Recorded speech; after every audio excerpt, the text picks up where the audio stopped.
Course చేసి skill బేస్లో subject నేర్చుకొని స్కిల్ డెవలప్డ్గా ట్రైనింగ్ అయ్యి పేషెంట్లకు కేర్ ఇవ్వడానికి అన్నది మేము హాస్పిటల్ సైడ్ డ్యూటీస్ చేస్తున్నాం. వాళ్ళని తీసుకొచ్చి మాకు మా పోస్టుల్లో కూర్చోబెట్టి వాళ్ళకి స్టాఫ్ నర్సెస్ ఇస్తామన్నది గవర్నమెంట్ ఎంత అన్యాయంగా ఆలోచిస్తుంది అన్నది ఇప్పుడు మీకు అందరికీ కూడా అర్థం అవ్వాలండి. ఎందుకనంటే రీసెంట్గా ఒక మూడు సంవత్సరాల క్రితం సచివాలయంలోని ఏఎన్ఎంఎల్ పోస్ట్ అన్న రెగ్యులర్ నోటిఫికేషన్ ద్వారా తీశారు.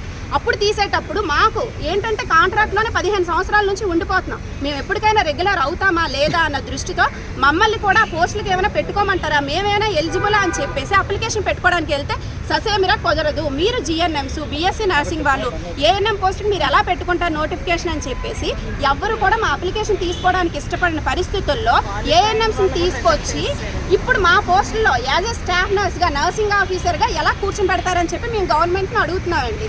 మీరు అనుకుంటున్నారేమో కాంట్రాక్ట్ స్టాఫ్ నర్సెస్ ఉన్నారు, లేకపోతే నర్సింగ్ రిలీవ్ అయిన పిల్లలు ఉన్నారు, చాలా తక్కువ మంది అని ఏమైనా ఎవరికైనా డౌట్లు ఉంటే కనుక ఒకసారి ఎంక్వైరీ చేయాలండి. అసలు కాంట్రాక్ట్లో ఎంతమంది ఉన్నారు? రేపు పొద్దున్న వేలాది మంది స్టూడెంట్స్ అన్నది నర్సింగ్ చదువుకొని బీఎస్సీ చేసుకొని రిలీవ్ అవుతున్నారు. ఈరోజు ఏఎన్ఎం పోస్టులు ఇస్తే రేపు పొద్దున వాళ్ళ భవిష్యత్తు ఏమవుతుంది?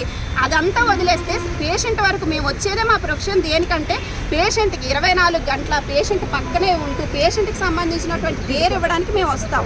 4 సంవత్సరాలు చదువుకొని దానికి సంబంధించినటువంటి సబ్జెక్ట్ అంతా గెయిన్ చేసి ఎప్పుడు ఏం చేయాలి, పేషెంట్కి ఎలా ఇవ్వాలన్న కేరు వాళ్ళ ద్వారా ఇప్పించడం అన్నది కరెక్ట్ కాదండి. వాళ్ళకంటూ ఒక లైన్ ఉంటుంది. ఆ లైన్ ప్రకారం వాళ్ళకి ప్రమోషన్స్ కానీ లేదంటే వాళ్ళకి ఇవ్వాలనుకుంటే రెగ్యులర్ జాబ్ అనేది ఇవ్వచ్చు.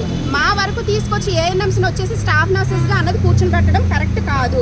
మేము ఏంటంటే గవర్నమెంట్కి ఈ విషయం ద్వారా తెలియజేయాలనుకుంటున్నాం. సార్ 15 సంవత్సరాల నుంచి మేము కాంట్రాక్ట్లోనే మగ్గిపోతున్నామండి. ప్రభుత్వాలు మారుతున్నాయి, అధికారులు మారుతున్నారు, మా జీవితాలు మాత్రం మారటం లేదు. మేము ఇంకా ఎల్లకాలం కాంట్రాక్ట్గానే ఉండిపోవాలా?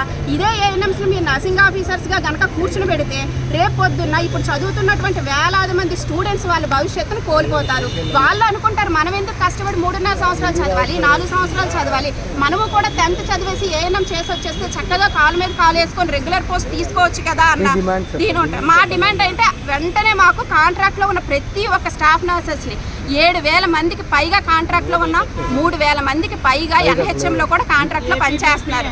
అందరినీ కూడా ఎవరెవరైతే కాంట్రాక్ట్లో ఉన్నారో అందరినీ రెగ్యులర్ చేయాలి. వెంటనే మాకు రెగ్యులర్ నోటిఫికేషన్ ఇవ్వాలి. మా అందరినీ రెగ్యులర్ చేశాక ఫర్దర్ ఏటన్నది డెసిషన్ తీసుకోవాలి. ఏఎన్ఎంస్ని మాత్రం నర్సింగ్ ఆఫీసర్స్గా కూర్చోబెడతామంటే వెంటనే జీవో నెంబర్ 115 రద్దు చేయాలి, వెనక్కి తీసుకోవాలి. ఇదే మేము ప్రభుత్వాన్ని కోరుతున్నటువంటి ముఖ్యమైనటువంటి డిమాండ్. మాకు ఈ పోరాటం అయితే మేము ఆపమండి. ఇనీషియల్ గా మేము ఒక ఇంటిమేషన్ ఇస్తాం.